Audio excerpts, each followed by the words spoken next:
Thanks to LEGO Art for supporting PBS. We've long resisted offering any definition of art on this channel. In my mind, Ambrose Bierce was really onto something when he offered this entry in his 1906 Devil's Dictionary. Art, noun, this word has no definition. It's not that there aren't plenty of definitions out there, it's just that I find them lacking in some way, or incomplete, or so watered down that they're meaningless. Take Oxford's, the expression or application of human creative skill and imagination, typically in a visual form such as painting or sculpture, producing works to be appreciated primarily for their beauty or emotional power. Wait, human creative skill? Do we really want to say other animals are incapable of making art? And there are definitely artworks that I appreciate for neither their beauty nor their emotional power. Like a Thomas Hirshhorn installation, I can find thought-provoking, but not beautiful or emotionally powerful, really. To me, saying how you're supposed to respond confines the experience. But is it impossible to define art? Or worthwhile to even try? For a while now, I've been gathering quotes about art from a range of writers and artists throughout history. I'm going to share some of these with you in the hope that we might gain some understanding of this nebulous idea called art, or that you might find a definition that resonates for you. I tend to be a fan of the ones that are intentionally enigmatic, like James Baldwin's, "The purpose of art is to lay bare the questions that have been concealed by the answers." I like that it leaves the boundaries really wide.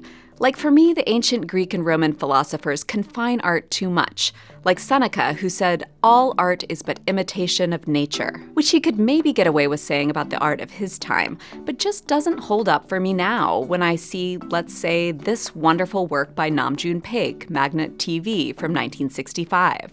Aristotle set his terms a little more broadly when he said, "Art completes what nature cannot bring to a finish." The artist gives us knowledge of nature's unrealized ends, which I like for its proposal that art does something nature alone does not, that art works from nature and extends it outward.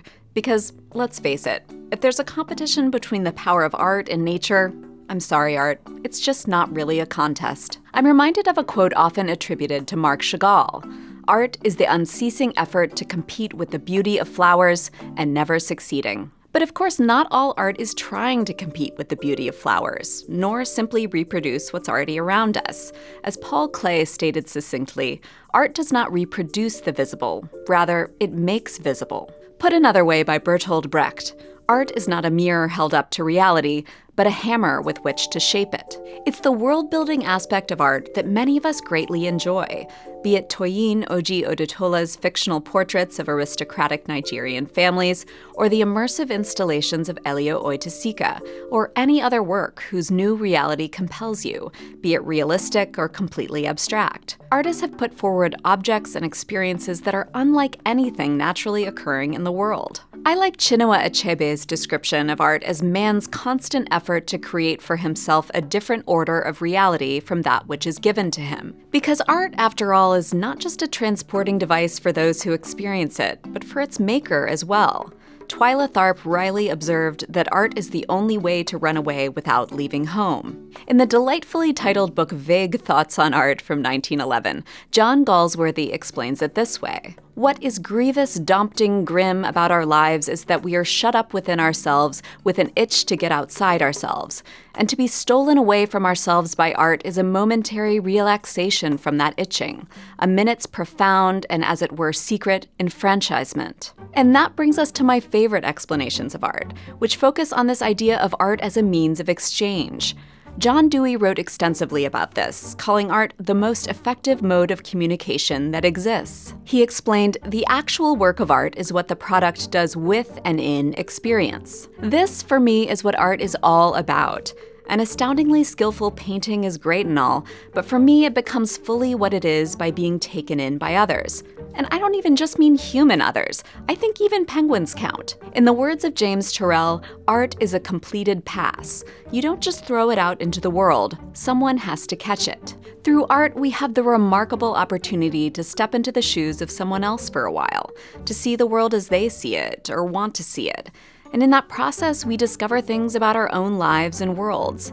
As Thomas Merton once said, art enables us to find ourselves and lose ourselves at the same time. Louise Bourgeois phrased it another way. Art is a way of recognizing oneself, which is why it will always be modern. For me, this means that not only can the artist recognize themselves in making the thing, but that the appreciator can find some aspect of themselves in their experience of the thing. Even an artwork that is centuries old can be made modern in the way it is recognized and understood in the present. And that brings us to one of the most famous aphorisms of all time: art is long, life is short. Or in its Latin translation from the original Greek, ars longa, vita brevis. Now, in its original context, it's often thought to mean that life is short and technique or craft can take a long time to perfect. But it's most often invoked to say that art can last longer than the artist. And art is usually designed, or at least hoped, to have a life independent of the artist. I like the way Kerry James Marshall described his own aims in making. What you're trying to create is a certain kind of indispensable presence, where your position in the narrative is not contingent on whether somebody likes you, or somebody knows you, or somebody's a friend, or somebody's being generous to you. Like, there's this hope that any person's art works without them being there to talk about it or promote it or explain it. Gerhard Richter once described art as the highest form of hope. And it is indeed an act of extreme optimism and even vulnerability to create things that we admit we want to outlast us. I like how William Faulkner once explained this aspiration. The aim of every artist is to arrest motion, which is life, by artificial means, and hold it fixed so that 100 years later, when a stranger looks at it, it moves again since it is life. This is exactly how I feel when reading a book or looking at art or listening to music from the past, thrown immediately and viscerally into a time and perspective different from my own but no less real. Through art, I recognize the humanity of countless other beings I'll never meet. Nietzsche said, art is essentially the affirmation, the blessing, the deification of existence. Art tells me that other people really exist and existed in the past, which I know rationally, but I only feel through art. For me, also embodied in that statement is the way art can function for the artist as well. I, in making something, affirm my own presence in the world. There are many ways art performs this win-win function, serving both the artist and the appreciator. Sarah Z described art as sustenance, and it is sustenance for both artist and audience.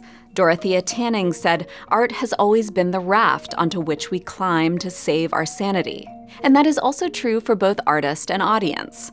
I think too about this 1968 remark by Annie Albers. I have this very what you call today square idea that art is something that makes you breathe with a different kind of happiness. Which brings us to another aspect of art, a big one. Art as expression, or an outing of what is inside you. Dorothy Parker once described art as a form of catharsis, or the releasing of emotions that yield some form of relief. Now, this can be a gentle kind of thing, like when Henry Ward Beecher wrote, "Every artist dips his brush in his own soul and paints his own nature into his pictures." Or it can be a more violent affair. Georg Baselitz said, "Art is visceral and vulgar. It's an eruption." Which feels about right when you look at Baselitz's work, and also the work of many so-called expressive painters. I think we tend to associate expression with big feelings, but it really just depends on who is doing the expressing and what is being expressed. What is art? Edvard Munch asked.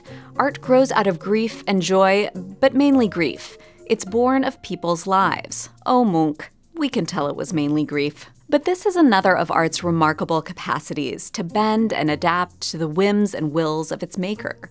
The artist Christo once said, "The work of art is a scream of freedom." And I love that for Christo and his collaborator Jean-Claude, that was expressed not through a literal scream or hectic jabs of paint, but through such breathtaking installations as this monumental valley curtain from 1972. And a work of art isn't always an expression per se. Sometimes it's the articulation of an idea not necessarily born of emotions. Ralph Waldo Emerson described art as the conscious utterance of thought by speech or action to any end. And that's why, for Joseph Beuys, even the act of peeling a potato can be a work of art if it's a conscious act. Conceptual artist Sol LeWitt explained to us how ideas alone can be works of art. All ideas need not be made physical. A work of art may be understood as a conductor from the artist's mind to the viewers, but it may never reach the viewer, or it may never leave the artist's mind. Which reminds me of two other statements on art, one from Ed Ruscha, "Art has to be something that makes you scratch your head,"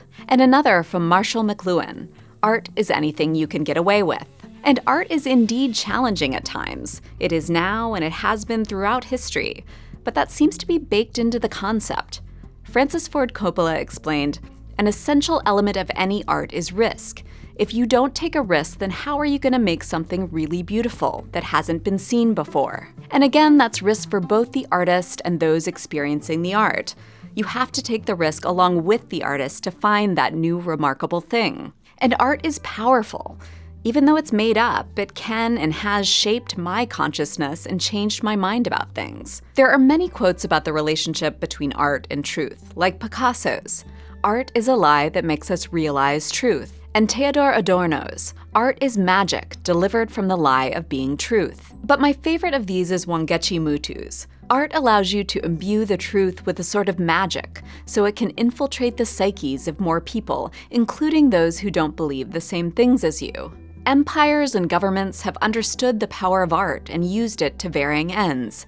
But the power of art is also wielded by individuals and collaborating groups of individuals, and that's part of what makes it such a compelling and fulfilling activity to engage in, both the making of it and the experiencing of it, alone and together in groups. It's hard to pin down this thing we call art because it's always changing.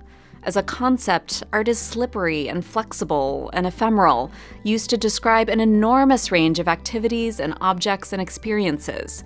In Elbert Hubbard's words, art is not a thing, it is a way. It's the open-ended, elastic definitions of art that get the closest to me to describing what it really is. Duchamp once offered this one. "What art is, in reality, is this missing link, not the links which exist. It's not what you see that is art. Art is the gap." I love that gap. For me, that's where the magic happens. It's that space between the art and the appreciator, the artist and the art. It's the gap between my response to a work of art and your response to it. It's the air between all of us as we make meaning out of the world around us. I don't think we need a definition of art. But if we did, I would think it would be all of these definitions, and all of the many others not included here. And then the challenge is to hold them all in our head at the same time without deciding on any one of them. Because each of us decides what this thing is called art. This way, art can continue to shift and expand and cater to the needs of those who feel compelled to make it, whatever it is. Deciding once and for all what art is would exclude those who come along and want to push it in a new direction. It would limit what's possible now and moving forward. It should be an open and evolving concept, capable of holding your definition of art along with everyone else's. But I do have to warn you, you have to be careful, because art is a habit-forming drug. What is art for you? Let's talk about it in the comments.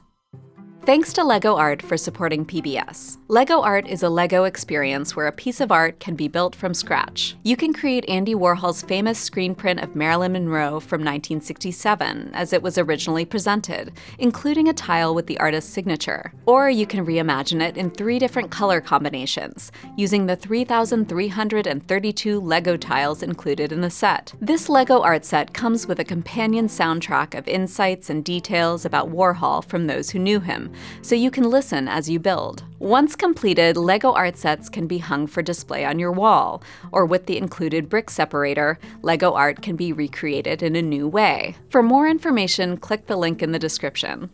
Thanks to all of our patrons for supporting the art assignment, especially our Grandmasters of the Arts, David Golden and Divide by Zero collection.